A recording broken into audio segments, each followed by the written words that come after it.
This episode is brought to you by Radio Mastery. Radio Mastery helps radio professionals to dominate their market and reach number one. Apply today at radiomastery.com.au. Well, it's been another busy day in the radio and audio industry. Welcome back to Biz Audio, everyone. And this morning, it was quite unfortunate, but the Kyle Sandilands live show came to a screeching halt around 7:30, 7:45. All the technical systems failed and there was no show for the rest of the day. And Bruno and Mayo both said that they're going to take the next 48 hours to install new equipment and they'll hopefully be back Monday morning at 6 o'clock. Over at Newcastle, 2HD did not disappoint in Newcastle Survey 2.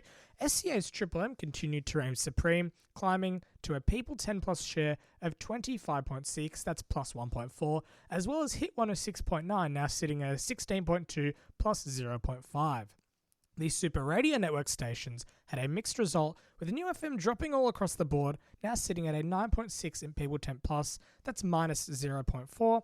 Meanwhile, at the other side of the office, 2HD had a cracker book, with the station climbing in mornings plus 1.5, drive plus 0.6, and evenings rose 1.1. That's mornings with Chris Smith, drive is Talk and Sport, and the evenings are with Cheryl and Darcy, so lovely to see there.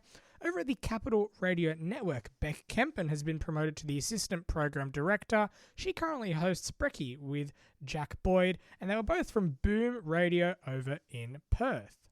And last but not least, the Ace Radio Network has confirmed a number of redundancies across the network. The CEO, Mark Taylor, said, "We have had to make the tough decision to say goodbye to a number of valued colleagues through redundancy, and we've also ceased or given notice to some of our contractor services. Please know that these decisions were not made lightly. Letting go of talented people who have contributed to our team is deeply saddening, but it was a necessary step to ensure the long-term health, stability, and future of our business.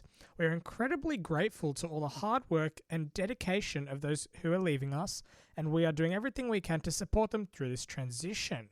It's quite unfortunate to see that regional radio networks are axing some of their talent, but I'm sure that there are reasons behind it. I do believe that the Ace Radio Network's Scott Menz has departed. He is no longer on any of the websites, and it was actually just recently him and his partner announced that they were having a child. On 4BH, it looks like Michelle Murphy, former Mix 102.3 announcer, has taken the morning slot, replacing him from 9 to 12 p.m. And this week has been the first week of Kyle Sandilands Live, with the exception of today's show. I think this week for me is more of a test week, and I know a lot of people do agree. It's sort of been just getting in, testing out the equipment, putting our feet in the water and seeing what it's like. And I've got to say, the show has definitely gotten better, with the exception of today, of course. As the week has progressed, there's been openers, there's been more news, more songs, better guests. I know Chris Fade even jumped in the other day, and I wonder why he's in Sydney. I just want to throw that out there. But yeah, he's giving away $10,000 of his own money on Kyle Sandilands Live to someone who refers a friend. And I'm not too sure how that works, but jump on kslive.com.au. I'm sure you'll find that out there. And also, I do have another website for you to all go out and check. It is bizaudio.com.au. You can advertise jobs on there. You can check out stories. You can check out our interviews. And speaking of interviews, Chelsea Barber is hopping on the show tomorrow. So make sure to check it out. It'll be in your feeds sometime in the afternoon. I cannot wait. South Australian breakfast co-host on Power FM. I met her at the Australian Audio Awards and I had a tiny chat. We're going to go into depth about her career, about her time with South Australian Radio, and a bit more about what she intends for the future. You can check out Biz Audio on Instagram at biz_audio, LinkedIn and Facebook. Just search Biz Audio.